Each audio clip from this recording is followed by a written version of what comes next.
We in the land of Jacob. No way. Wildcat country with the big cat himself, head coach Jacob Sumner. How you doing today, Good, Coach? Andy. Good, buddy. Final day of practice. A lot of enthusiasm. Super. Remember the Titans? When he's running through old Gettysburg, getting the boys ready. The fog was on the field. You had everything going. Your boys were practicing before the sun came up today and actually got to witness that. How cool was it? How great did it feel? And how enthused are the boys? They got a full season ahead of them. Jeez, that movie, Remember the Titans, is one of my favorites, by the way. Why The wouldn't way it they be? come together. But Denzel Washington. hey, it's a classic. Boy, that's just one of the best football movies ever made. And you said it, bud. Like last year, that was one of our final messages to the guys before they stepped off the field was just remember where we were this time last year. We weren't standing here right now.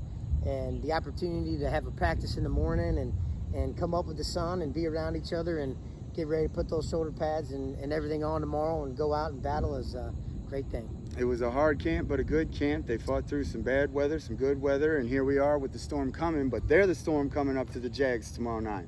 Absolutely. This is going to be a great football team. And not just football in general, but men in general. They're a good group of boys.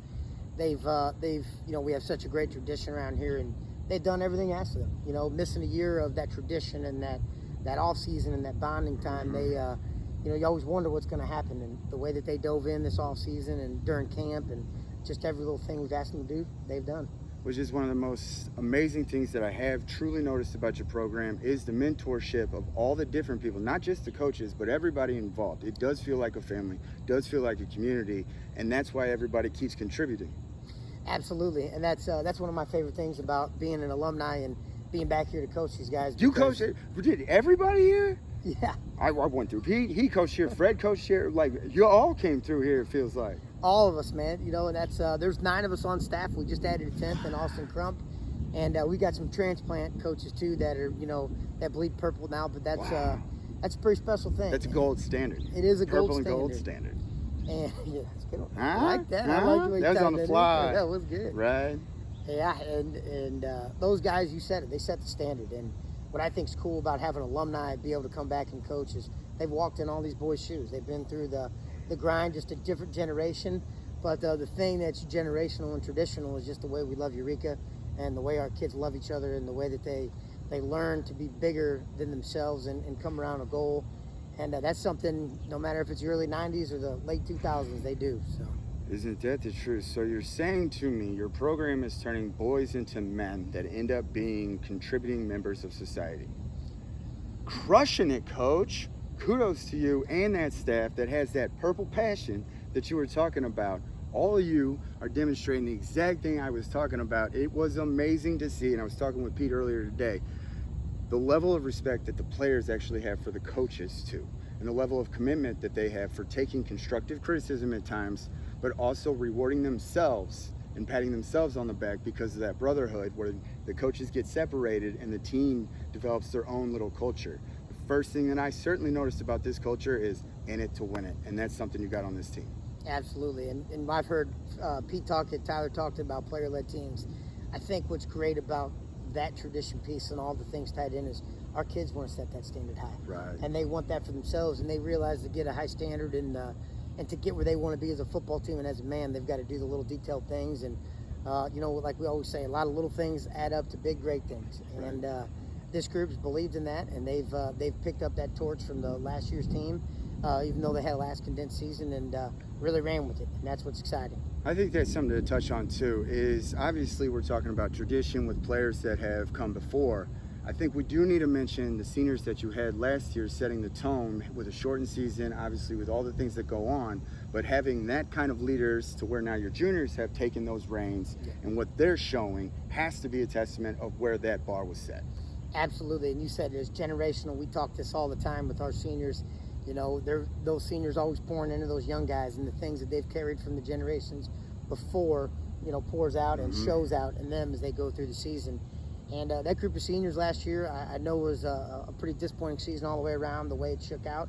But one thing I will always say about that group is they were phenomenal leaders. They navigated us through a time with positivity, and any little thing that crossed their plate or their desk, they just handled, and they were ready to adapt and be flexible. And we see that in this group of seniors now. You know, they're a group that's ready no matter what, and they're going to get after it. That's the dedication, the grit and grind that they showed. That's now that purple passion that's on these boys as well. But your mentors, as we're talking about, those people that are around the program themselves, I know you as a head coach have to have a lot of confidence in that staff that you've been working with for so long, starting with your OC and your DC.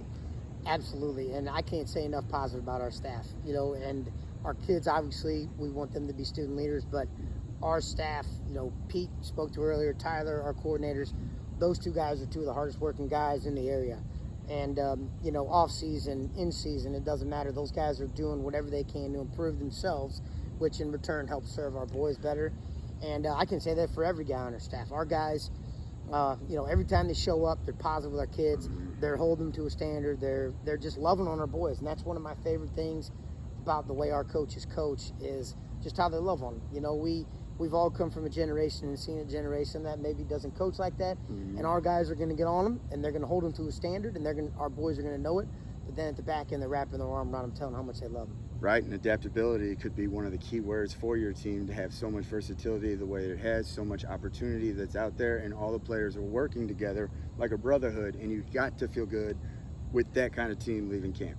Oh, that you said it best. I mean, they've really come together, you know, and I told the boys just a couple days, I feel something special going with this group, just the way that, you know, we've had an opportunity, we've taken advantage of it, and they've really learned to grow on each other, get to know each other, and that's going to be great to watch.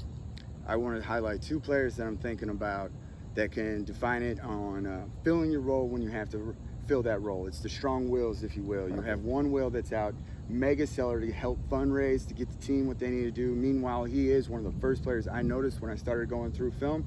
He was, and I don't want to bring it up, but a CBC game, and the first player that I saw, no matter if he was in the game or wasn't in the game, but still listening to the huddle, still listening to the coaches, staying active the entire time, was that kid.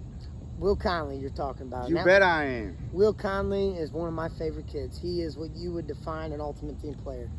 And over the last couple of years, I was joking with him earlier today, he's been one of our top gold card salesmen. And, you know, he loves doing that. Number one, it's a good competitive thing for him. But he also, you know, it's a sense of pride of what he can give to his team.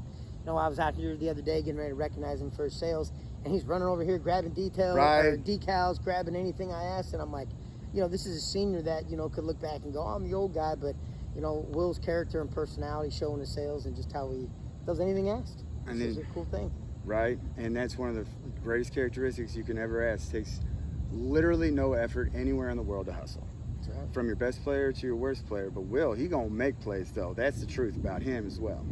We talk with Will Nelson now, right? Oh, absolutely. Both Wills. Strong Wills. And Will Conley. Yeah, the strong everybody making plays on the Wildcat football team. Come on now. Absolutely. And both of those two, they're just going to be great impact players for us just because of their desire to, you know, give to the team and be bigger than themselves. And Will Conley, and then brought up another Will there, the strong Will number 2, being Will Nelson. Just those guys have carried themselves as team men and gone above and beyond and everything. And that's those are two great examples of exactly what we want to see as not only football players, but as men as they leave out of our program.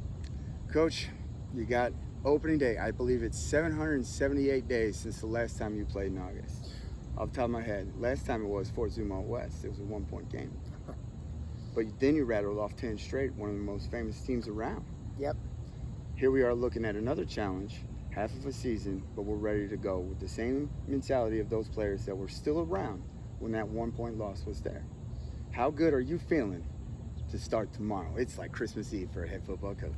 Oh, I mean, you can't explain that feeling. It's there's so many miles of work and moments and ups and downs throughout the off season, and whenever you cross that line and we kick that ball off and it gets real, it's an emotion you can't describe as a player and as a coach, and I can't wait to see those boys get after it. I mean, it's goosebumps. It's something special, and you know we showed that old video from many years ago called "The Boys of Fall" last week, and just how that moment and those feelings of Friday nights, you don't get them often, and this is going to be great because we missed a lot of those Fridays last year, and just the opportunity to get out there talking about that 2019 game.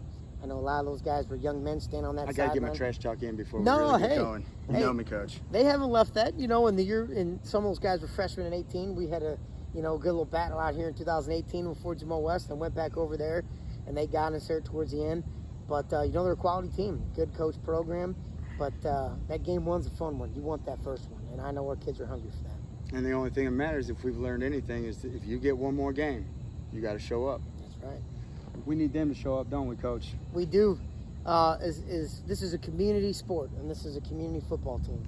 And those students and all of our supporters, boosters, parents, I mean, it's we need you guys, and we miss you. It's the experience. If you see the cheerleaders, the band, just like getting off work Friday and knowing you got something to do. You got some lights going to be on a field and some boys that are going to give it their all.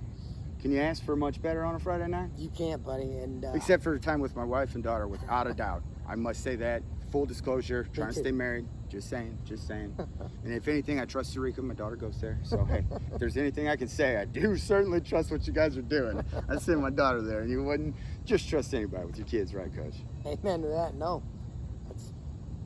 Big breath. Storm coming. It's the Wildcats. You ready? We're ready, my man. Excited. When's it start? It starts at 8 o'clock at Fort Jamal West. We've always traveled well. Hopefully have a big turnout of our cat pound on the road. One game at a time. That's right. What do you say, Wildcats? We the 8. We'll see you there.